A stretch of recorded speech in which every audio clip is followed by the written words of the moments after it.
Siglo III. Sipán, en el norte del Perú. Muere un poderoso gobernante mochica.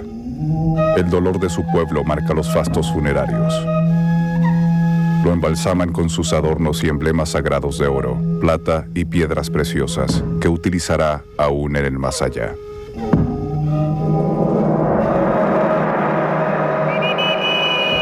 «1700 años después, en la primavera de 1987, el arqueólogo peruano Walter Alba descubre una tumba en la pirámide de Huaca Rajada. La noticia le dio la vuelta al mundo.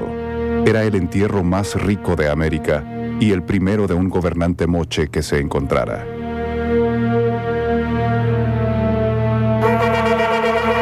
Los hallazgos sorprendieron a la comunidad científica internacional debido a la sutileza y fineza de los trabajos de orfebrería y el tratamiento que se logró dar a los metales. El pueblo mochica se revela como una civilización con una tecnología y organización social avanzadas. A partir de ese momento, se comenzó a reescribir la historia de América.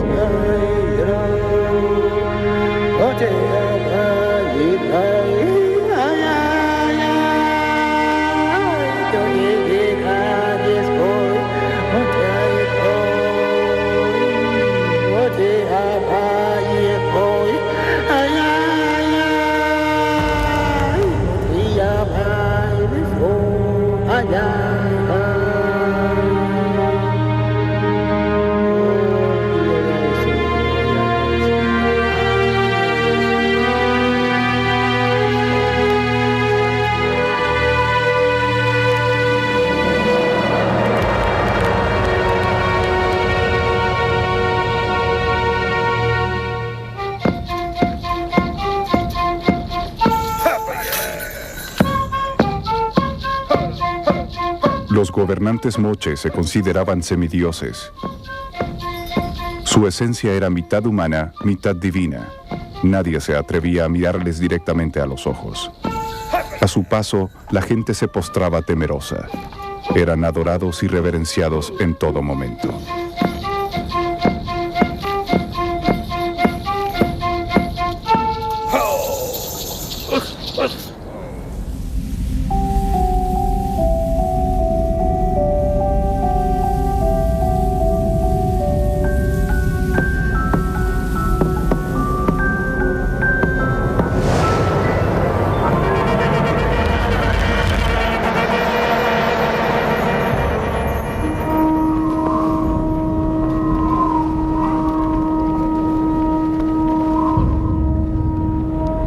El pueblo mochica habitó la costa norte del Perú desde el siglo I al siglo VI, entre el litoral y la cordillera andina, uno de los lugares más áridos del planeta. Su influencia se extendió casi hasta el Ecuador por el norte y hasta el valle de Guarmey por el sur. En el territorio que ocuparon, dejaron restos de sus templos, pirámides, palacios, fortificaciones y obras de irrigación. Sus manifestaciones artísticas nos hablan de un pueblo creativo y vital de agricultores, pescadores, artesanos y guerreros que supo vencer al desierto.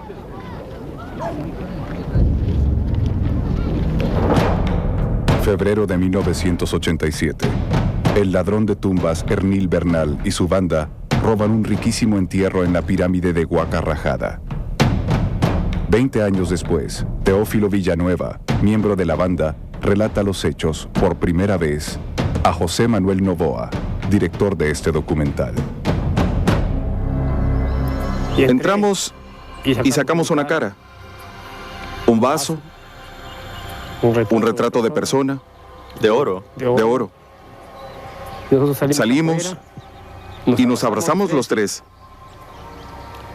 Y fuimos a la casa asustados. Dejaste aquello esa noche ahí. No continuaste excavando. Me armé de valor, me tomé 2 copas de ron y entré al pozo. Yo tenía la maqueta. Con esta misma maqueta que tenemos aquí. Saqué las cosas con el gancho y no decidía cuáles sacar. Había tantas cosas que no sabías qué sacar. Demasiadas, demasiadas. No me decidía. Había cosas de todo tamaño. Y en medio estaba el dueño de las cosas. Y todo estaba puesto alrededor de él. Y el dueño de las cosas era un hombre parecido al señor de Zipán. Sí, sí, un personaje. En ambos lados tenían los adornos y al medio estaba él, en su sarcófago. Sacamos 2 copas más y regresamos a la casa, asustados, de noche. Regresamos al día siguiente, como a las 8 de la noche. Yo hice un agujero de más o menos 50 centímetros y todas las cosas estaban alrededor del dueño de las cosas que estaban ahí. Estaba cubierto de pies a cabeza, con shakiras y adornos de oro. Estas extraordinarias piezas son parte del botín saqueado. La policía las encontró unos días después, al registrar la casa de Ernil Bernal. El general de la comandancia pidió a Walter Alba para que las examinase. Cuando llegué a la estación de policía, el general me mostró estas piezas de inigualable calidad artística. No me cabía duda. Acababan de saquear una tumba importante en Zipán. Debíamos intervenir inmediatamente. Al llegar a Zipán, Walter no salía de su asombro. La tumba profanada era enorme. Lo único que encontró fue un formidable cetro de cobre que milagrosamente se salvó del saqueo. Era un indicio de que existían más tumbas intactas. Cuando llegamos aquí en febrero del 87, el monumento estaba lleno de gente. Decenas de campesinos removían en la tierra en busca de los despojos dejados por los profanadores días antes. Ese mismo día, Walter se hizo cargo del sitio arqueológico. Lo que no sabía en ese momento era que estaba parado sobre la más importante necrópolis sagrada de los mochicas. Así era Huaca Rajada en su época. Se necesitaron más de 88 millones de ladrillos de adobe para construirla. En este santuario fueron enterrados los hombres más importantes de su tiempo. Por las noches se escuchaban disparos. Walter Alba y su pequeño grupo de colaboradores defendían a diario el sitio arqueológico del asedio de los saqueadores. La policía mató accidentalmente a Ernil Bernal durante una nueva redada, y los ataques se intensificaron. Los arqueólogos vivían sitiados, pero los trabajos continuaron. Unos cuantos días después, se localizó una pequeña cámara sellada con más de 1000 vasijas de barro y el esqueleto de un guerrero.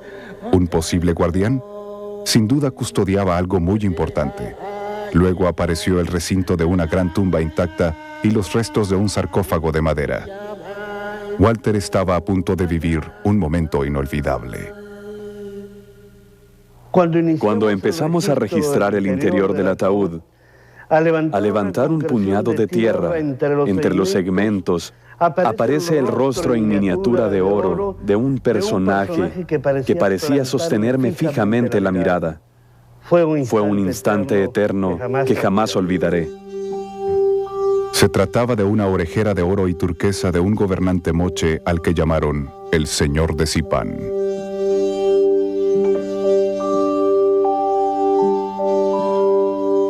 El hallazgo se produjo el 26 de julio de 1987. Jamás se había encontrado una tumba tan importante. Los arqueólogos estaban sobre una masa identificable de objetos de cobre oxidado y oro que componían el fardo funerario del Señor. Tenían que salvar este patrimonio de la humanidad y devolverle su esplendor. La recuperación y restauración de cada uno de los adornos duró cerca de 8 meses. Más de 600 objetos de oro, plata, cobre dorado, concha, piedras preciosas y textiles constituían el ajuar funerario del Señor de Zipán, fiel reflejo de su esplendor en vida. Nos encontramos en la réplica exacta de la tumba, tal como la encontramos en el año de 1987.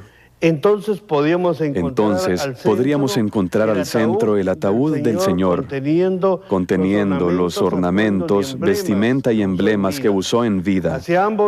A los lados se encuentra, a la derecha, el jefe militar con sus ornamentos metálicos. A la izquierda, el portaestandarte. A sus pies y la cabeza, las 3 jóvenes que fueron sepultadas con él en ataúdes de caña para acompañarlo en su viaje a la eternidad. Ninguna de ellas había cumplido los 20 años cuando fueron sepultadas para acompañar al Señor. Debajo de los ataúdes laterales hay 2 esqueletos de llamas, que fueron los primeros animales en ser sacrificados.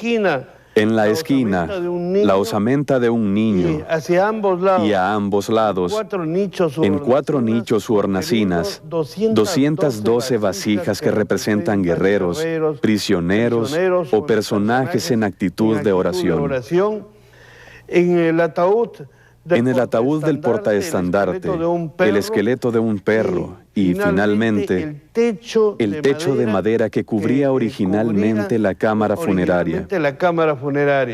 Sobre el techo, el esqueleto del guardián de la tumba, con los pies amputados. Y aquí, en un nicho u hornacina, un vigía encargado también de custodiar este recinto funerario.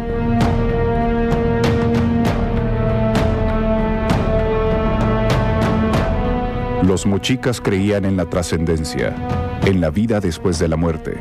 Por eso enterraban a sus muertos con todo lo que poseían. En su último viaje al más allá, los altos dignatarios eran acompañados por criados, esposas, concubinas y guardianes. Pero los enterraban vivos o los sepultaban después de sacrificarlos.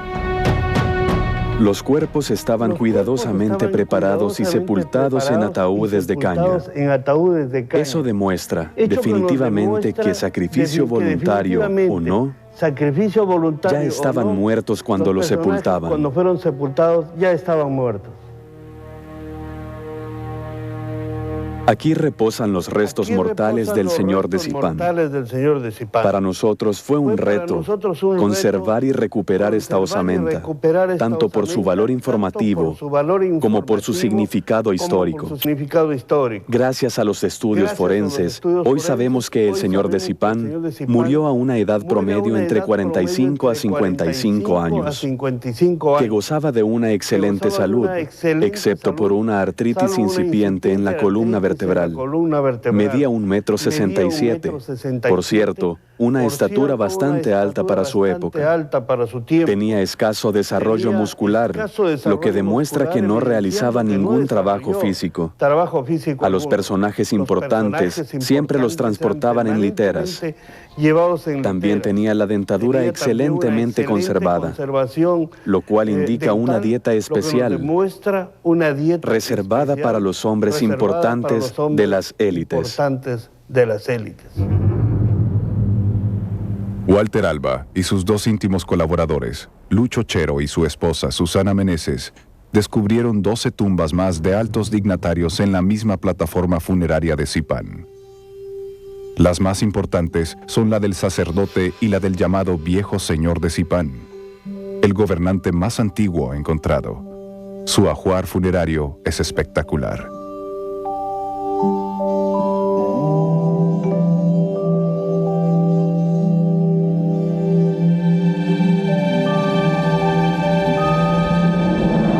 Parecen paisajes lunares o zonas bombardeadas. Cada agujero corresponde a un entierro profanado.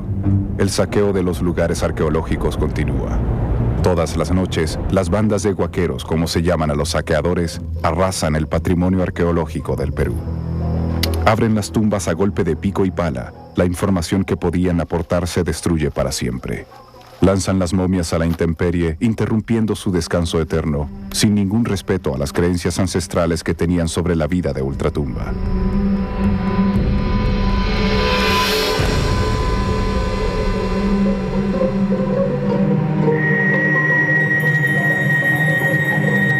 En la región norteña de Lambayeque, encontramos extrañas colinas carentes de vegetación. No son naturales, Son edificaciones moche horadadas por el tiempo y los fenómenos climatológicos.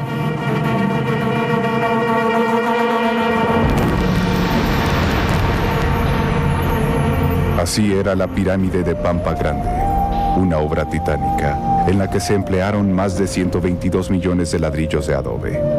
A su alrededor se extendía una ciudad que llegó a albergar unos 15,000 habitantes. Posiblemente fue el centro administrativo y político más importante del pueblo moche. Eran grandes constructores. Realizaban edificaciones de adobe prodigiosas para su época. Pirámides truncadas, plataformas, amplios recintos, plazas y rampas de acceso formaban parte de sus importantes centros religiosos. Cada familia o clan contribuía en las obras con un número determinado de adobes. En los ladrillos se puede observar el símbolo o sello familiar que los identificaba.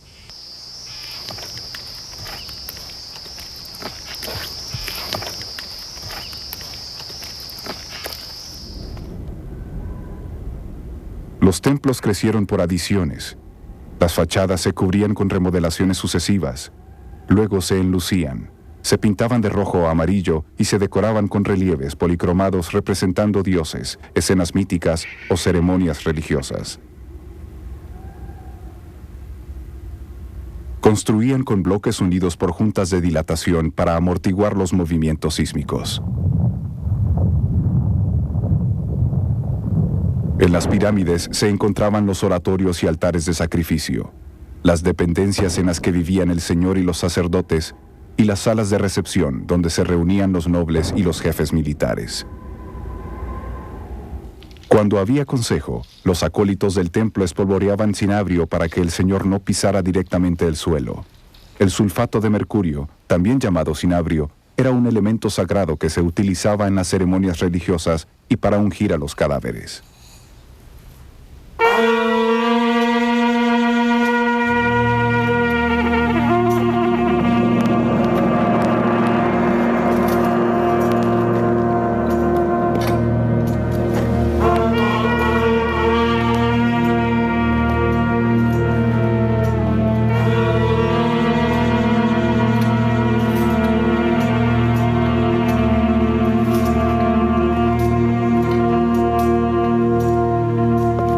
Siempre entraba acompañado por su jefe militar. Los acólitos le ayudaban a sentarse, separando hacia los lados los dos protectores coxales, uno de oro y otro de plata. El señor portaba sus adornos principales: la corona que simbolizaba el misterioso vuelo chamánico, el cetro de poder, una gran nariguera de oro que impedía apreciar la expresión del rostro, y el collar de frutos de maní de oro y plata que aludía al ciclo de la vida. El oro y la plata representaban la eterna dualidad, el sol y la luna, el día y la noche, la vida y la muerte.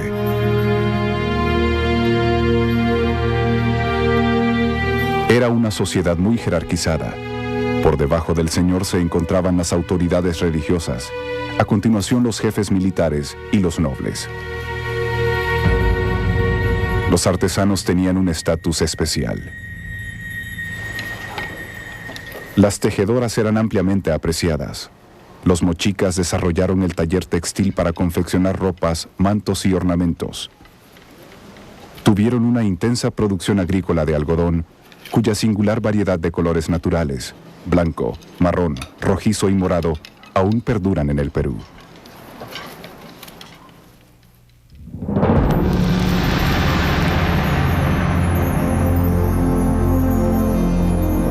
Principios de mayo de 2007. Hoy es un día muy especial para Walter Alba y su equipo de arqueólogos. Hace 7 años se paralizaron las excavaciones en Huaca Rajada por falta de recursos económicos. Hoy se han reanudado y las expectativas son muy grandes. Aquí en la plataforma funeraria, hace 7 años, quedó inconclusa la excavación de una tumba, una cámara funeraria, localizada exactamente donde estoy parado. Esperamos, no sabemos quién está sepultado aquí. Un guerrero, un jefe militar, alguien importante en el entorno del señor de Zipán. En pocos días se alcanza el mismo nivel de excavación de la tumba que en el año 2000. se encuentra un repositorio de ofrendas que augura la importancia del personaje que van a exhumar. Nuestras cámaras registrarán paso a paso este nuevo hallazgo.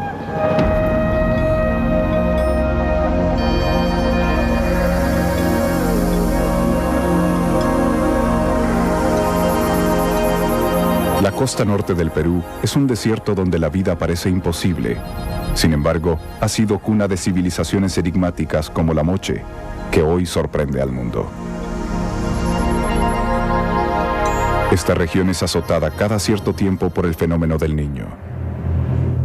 Normalmente, las nubes empujadas por el viento descargan en las montañas andinas, pero excepcionalmente, cuando llega al litoral una corriente cálida llamada del Niño, se producen descargas torrenciales, tanto en la costa como en las montañas, que causan terribles catástrofes. Los ríos llegan al mar cargados de sedimentos que el oleaje y posteriormente el viento vuelve a depositar en el desierto formando dunas y arenales que cubren terrenos y construcciones.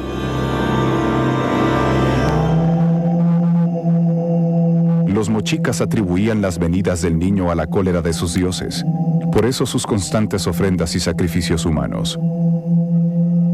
Sus deidades se relacionaban con la naturaleza, tenían los atributos de los animales totémicos y habitaban en valles, montañas, ríos o en el mar, como el dios de las profundidades representado por el pez demonio.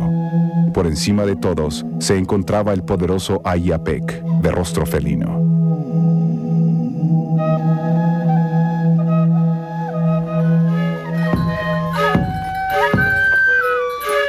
A los sacrificados se les degollaba o se les despeñaba en las montañas sagradas. A veces se les destrozaba el cráneo con una maza. Los nobles que iban voluntariamente al sacrificio se cortaban la yugular y morían desangrados.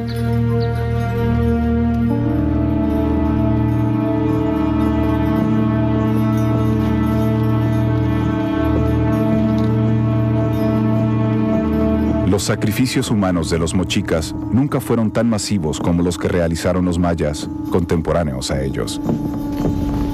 Chik Yosen, Chepeken Meis Kismiren, Ayapeken Faskeke y Seyoñi, Singo, Siang, Chiamo Chisequero le miser, Nyob Mo le miser.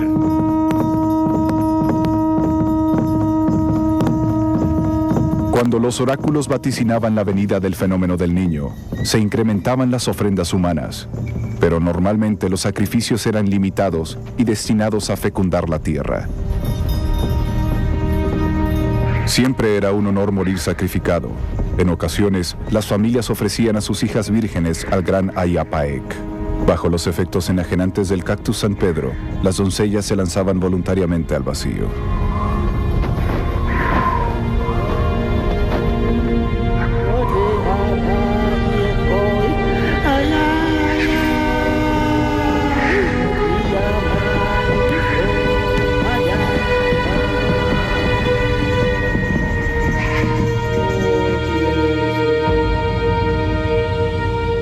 Los sacerdotes señalaban los sacrificios tras consultar a los dioses. En los murales del patio ceremonial de la Huaca de la Luna, vemos numerosas estrellas que representan al cactus San Pedro, el vehículo que utilizaban para comunicarse con el ultramundo. Era el cactus de los dioses. Su principal alcaloide es la mescalina, un fármaco alucinógeno cuya ingestión provoca estados de conciencia alterada y profundos trances. En el templo dedicado a la diosa lechuza, la sacerdotisa mochica presidía las ceremonias en las que se ingería el San Pedro, quizás la planta mágica más antigua de América del Sur. Durante el ritual, se liberaba de la materia y viajaba a través de las regiones cósmicas hasta la morada del gran dios Ayapaec. Las novicias del templo eran iniciadas desde niñas en los vuelos chamánicos.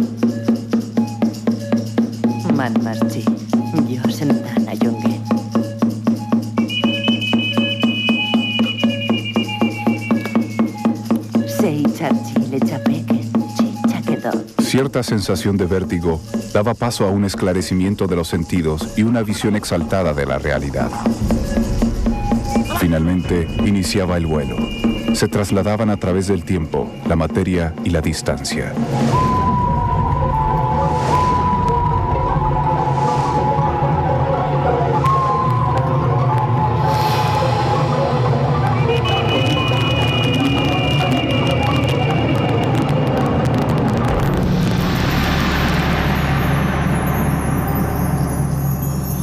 La nueva tumba podría haber sido saqueada. Descubrieron un pozo de guaqueros que baja paralelo a la pared sur. Se trabaja duro para salir de dudas cuanto antes. Milagrosamente, el guaquero se quedó a 20 centímetros de las vigas de algarrobo que sellan la cámara funeraria. La sepultura está intacta. El hallazgo es importante. Deberán vigilar día y noche desde su campamento.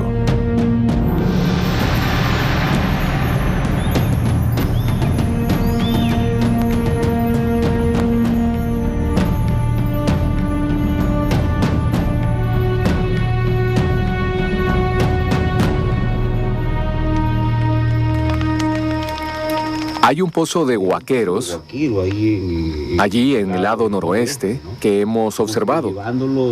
Llega a 20 centímetros de la viga de algarrobo de la cobertura.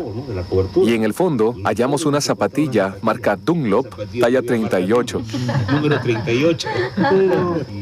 Bueno, ya pasó esta preocupación. No pasaba nada. Menos mal que está intacto todo. Así que... Por la mañana hay mucha actividad. Comienzan las especulaciones sobre quién será el personaje que van a desenterrar. Reina el optimismo. Se recogen muestras para las pruebas de radiocarbono que datarán la tumba. Lucho Chero dirige los trabajos. Por toda la pirámide se realizan trabajos arqueológicos. Nunca se habían llevado a cabo excavaciones tan extensas en Guacarrajada. Se descubren 20 entierros de la cultura chimú, lo que indica que este lugar continuó siendo sagrado mucho después del ocaso mochica. Entre los trabajadores, casi todos de la aldea de Zipán, encontramos a un personaje especial que demuestra una vez más las vueltas que da la vida. Se trata de Teófilo Villanueva, al que vemos llevar la carretilla de la Unidad 4. Es el guaquero que nos contaba cómo entraron en la tumba que fue saqueada hace 20 años. Al igual que otros que solían saquear entierros, hoy trabaja para Walter Alba. Saben que estas excavaciones y el museo del sitio que se está construyendo atraerán a muchos visitantes, y eso será muy importante para ellos y para el pueblo. ¿Nos bajamos un poquito más? ¿Nos bajamos un poquito más? Bajamos un poquito más. Tras dibujar las vigas de algarrobo, se penetra en la cámara funeraria.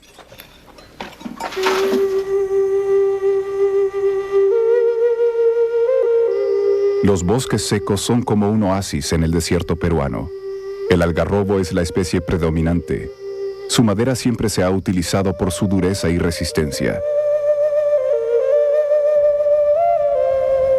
Los impetuosos ríos que nacen en los Andes llegan al árido territorio costero tras labrar quebradas y cañones, como los del río Santa.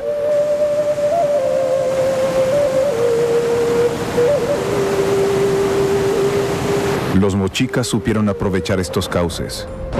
Gracias a sus conocimientos en la construcción de canales y en las técnicas de irrigación, convirtieron el desierto en un auténtico vergel, lo que significó el movimiento de cientos de miles de toneladas de tierra, una obra hidráulica aún no superada, que permitió cultivar el doble de parcelas de las que se cultivan hoy en día en los mismos valles.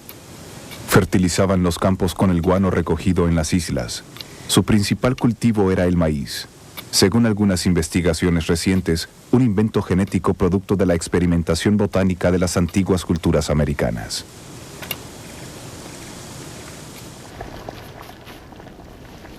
También vivían de cara al mar. El pescado y los moluscos eran parte cotidiana de su alimentación.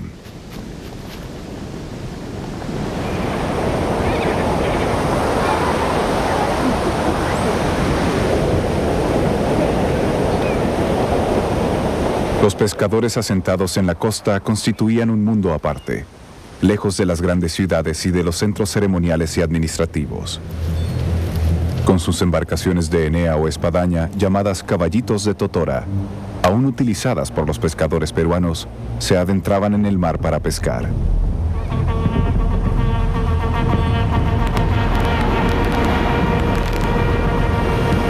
cabalgaban las olas de la rompiente para llegar hasta los bancos de peces.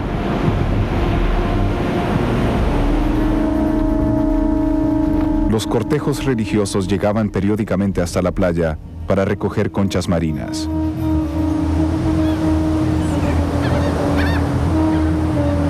Las consideraban sagradas. Una vez trituradas, obtenían de ellas el polvo blanco que utilizaban en sus ofrendas.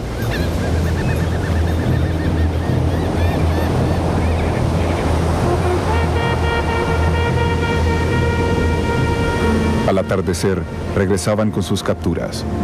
Probablemente estos pescadores fueron los precursores del surf hace 2000 años.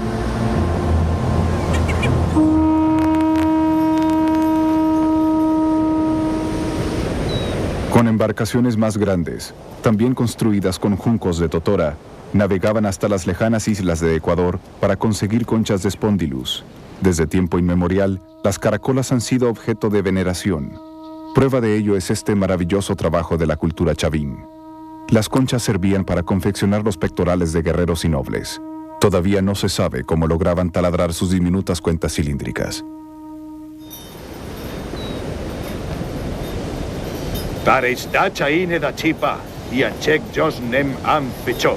Oh, imasek. Chob san captain mai. Seistim benchek ayapek nig. Eigen nem am fecho.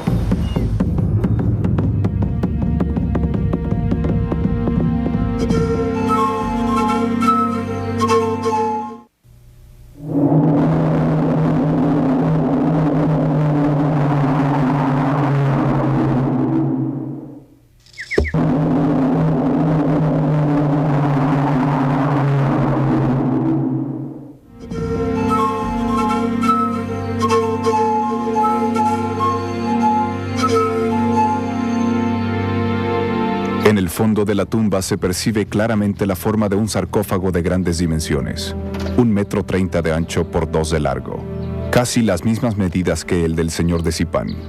Pero al poco tiempo sucede algo que desalienta a Lucho Chero. Dos. Uno. Y eso otro. Parece que hay 2 ataúdes, lo que significa que el entierro no es tan importante como se pensaba, aunque hay una marca extraña en el piso. Lo cierto es que aquí hay una fosa que debemos averiguar si continúa o no.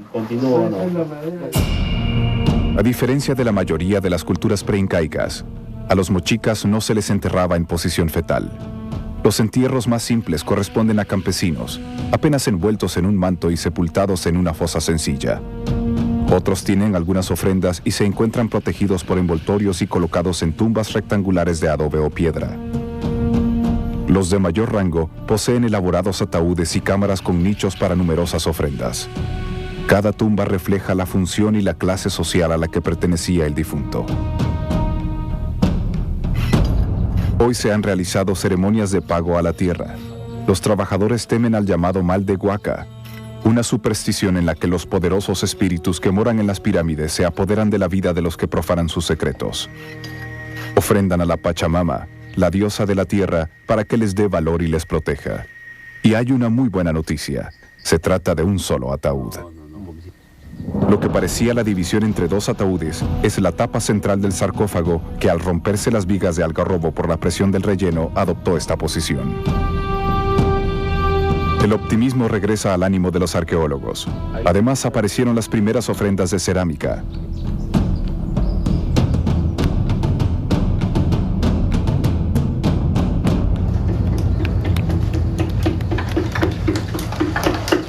Los mochicas no escribieron, pero plasmaron su mundo en la iconografía de la cerámica, un lenguaje gráfico que documenta su entorno y pensamiento y relata las más diversas acciones de su vida.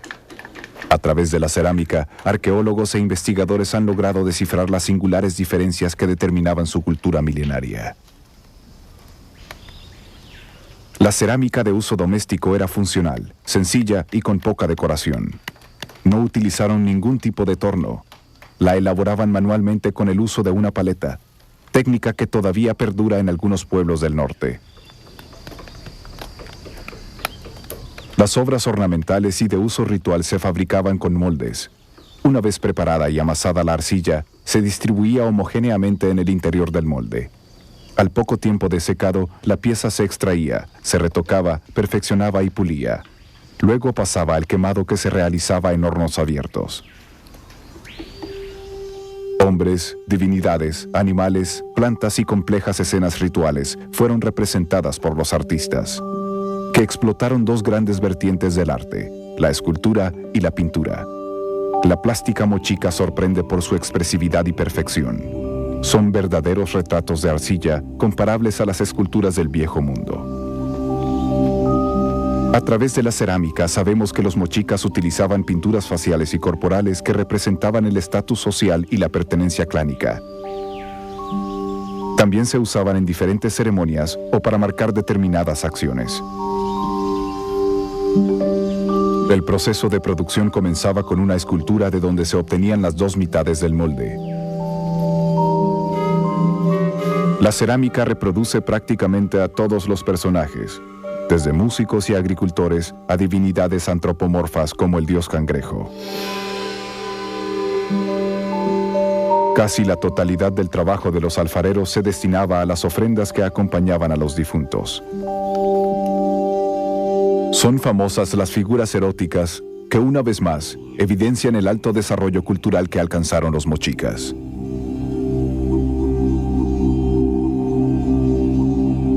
Por la cantidad de vasijas encontradas en los yacimientos arqueológicos, los talleres de alfarería debieron tener mucha mano de obra para tener tanta producción.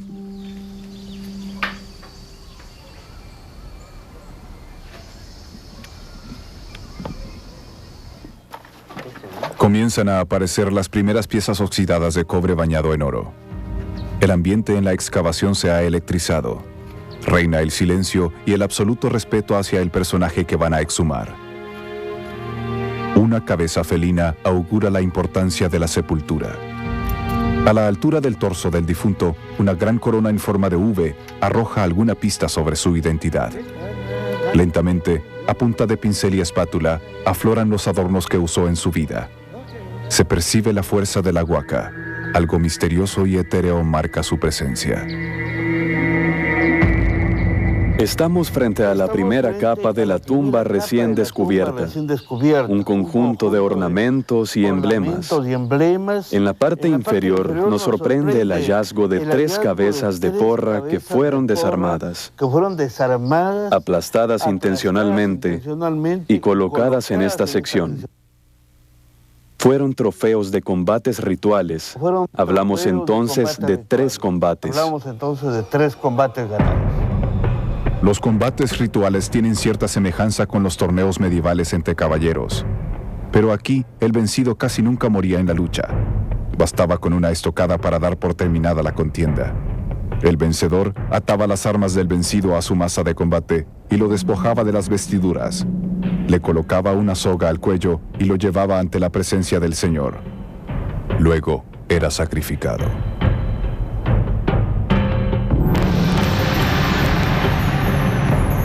La masa de madera recubierta de cobre era el arma principal de los mochicas. Pesaba unos 5 kilos y producía un poderoso impacto en el adversario. También utilizaban cuchillos y lanzas que eran proyectadas mediante estólicas, potenciando su fuerza y alcance.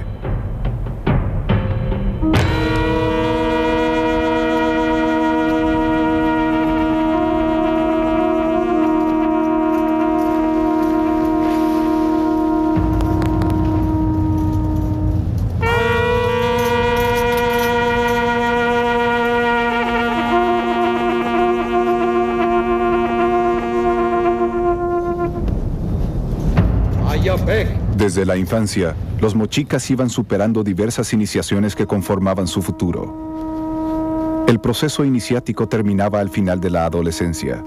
Entonces se celebraba una carrera ritual. El vencedor pasaba a formar parte de la guardia personal del Señor. A cada participante se le entregaba una bolsa llena de pallares, unas semillas con las que los oráculos realizaban predicciones. Al término de la carrera, y como parte del final de la iniciación, los adivinos leían sus pallares.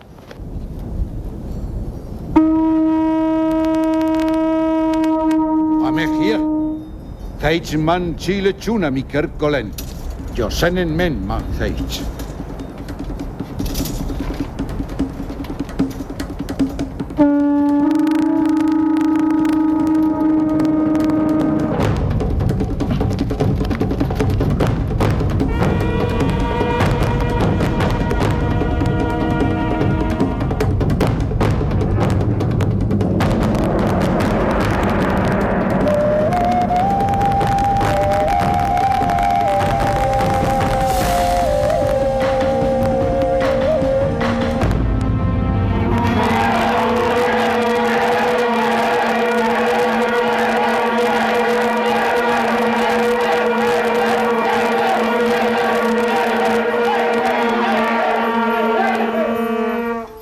Seig.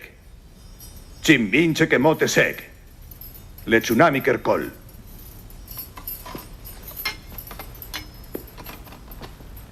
Fupang. Eis. Tu hedas ayen molun. New chalot steg meilan. Temnein meño chan si amner le miserna. Fupan chang falpir. Chepang mochach. Chang has tono amechek.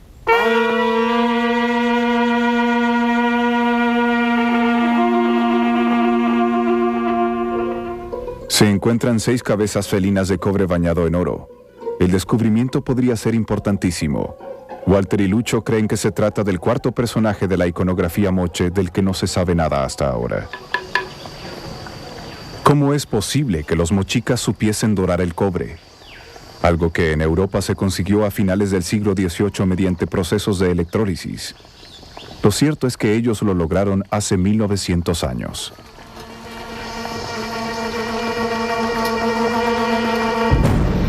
Definitivamente se confirma. La tumba corresponde al cuarto personaje de la iconografía de la presentación. El que podría ser el señor de Zipán recibe la copa de sacrificio del sacerdote, detrás de la sacerdotisa y más atrás nuestro personaje representado tan grande como el señor. Todavía se sabe poco de él, tan solo que era del más alto nivel y que desempeñaba funciones militares y religiosas.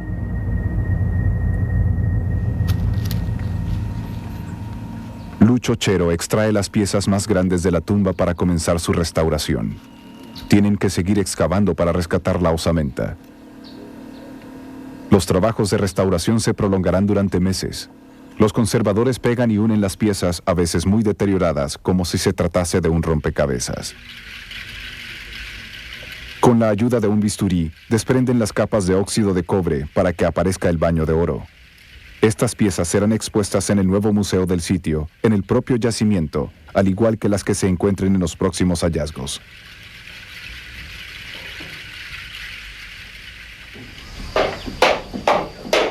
El dominio de los metales que tenían los mochicas es desconcertante. Utilizaron el cobre profusamente para fabricar herramientas, armas y adornos. Las piedras extraídas en las minas se trituraban en los batanes para reducirlas a pequeños trozos antes de introducirlas en el horno. En el taller de orfebrería se trabajaba desde la producción del metal hasta la confección de los adornos. Los pequeños trozos de metal se fundían mezclados con el carbón en hornos de barro. El fuego se avivaba con sopladores de caña rematados con toberas de arcilla, hasta alcanzar poco más de 1000 grados de temperatura. Laminaban el metal valiéndose de sucesivos recalentamientos. Después conformaban las piezas golpeándolas en moldes. También conseguían el estampado de imágenes que terminaban en recortes, repujados, retoques y pulido. Luego eran ensambladas componiendo los diferentes objetos. Si el dorado del cobre mediante procesos electroquímicos parecidos a los actuales nos asombra, el que lograran soldar los metales no nos puede dejar indiferentes. Soplando con una fina pipeta conseguían concentrar la llama y elevar la temperatura lo suficiente para poder soldar.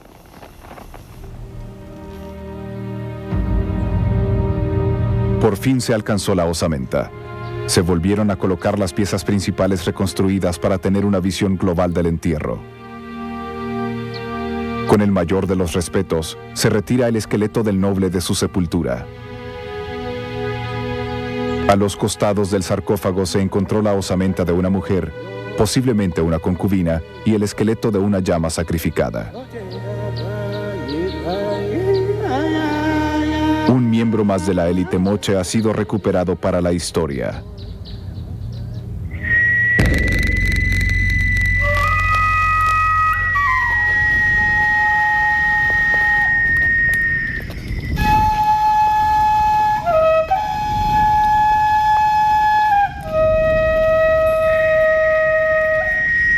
Asistimos a lo que pudieron ser los fastos funerarios del señor de Zipán. El pueblo está de luto. En el patio del palacio se preparará el cadáver del señor para su último viaje.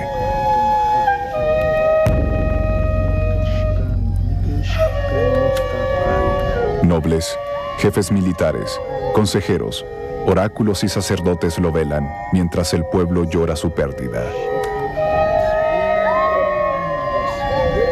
El pueblo deposita las ofrendas que se colocarán en los repositorios de su tumba. Durante días, el cuerpo embalsamado del Señor estará expuesto para que todo el mundo pueda ofrecerle sus regalos de despedida. Los altos jerarcas del templo dirigen las exequias y el proceso de embalsamamiento. Un acólito maquilla el rostro del Señor con cinabrio sagrado bajo la atenta mirada del sacerdote.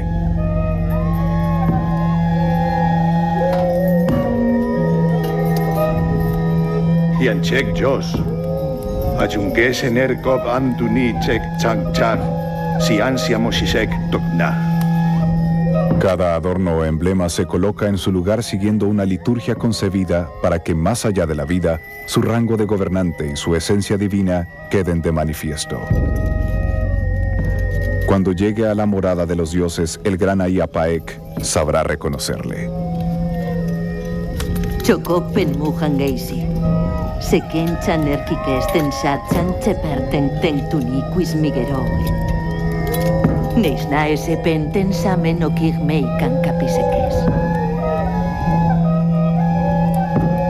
Algunos de los presentes, como el portaestandarte o el jefe militar, saben que han llegado al final de sus días. Para ellos es un honor acompañar al Señor. Con orgullo se inmolarán al término del funeral y serán enterrados junto a él. El sacerdote coloca la máscara funeraria. Le tapa los ojos, la nariz y la boca con láminas de oro y acopla la mentonera. Su rostro desaparece para siempre de este mundo. Es el momento álgido del funeral. Las plañideras gimen desconsoladas en su llanto de despedida. En cada mano le ponen una masa fundida, de oro en la derecha y de plata en la izquierda. Un insect yangero, los caten singo poinen magetinsa. Inen tentek annames kismire.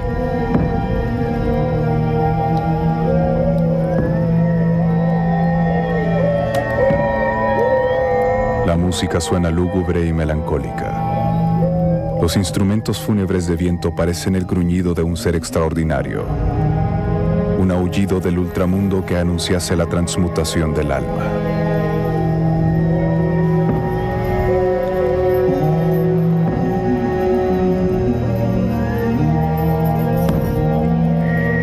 Walter Alba, emocionado al presenciar estas escenas, plasmó en papel sus sentimientos y redactó el epitafio de esta recreación y el epílogo de este trabajo documental. Siento que nuestros caminos se cruzaron en un momento de la historia. El Señor existía más allá de su muerte física, cuando me tocó salvarlo del saqueo y traerlo al presente. Hoy me pregunto si fue cosa del destino o del designio de los dioses mochicas. Veo esta recreación de su funeral y siento una profunda emoción contenida. Mi ánimo se estremece como al despedir a un amigo para siempre. Lo cierto es que me fue concedido el honor y el privilegio de dar a conocer al mundo el esplendor de su cultura. Descanada y yo, descanada.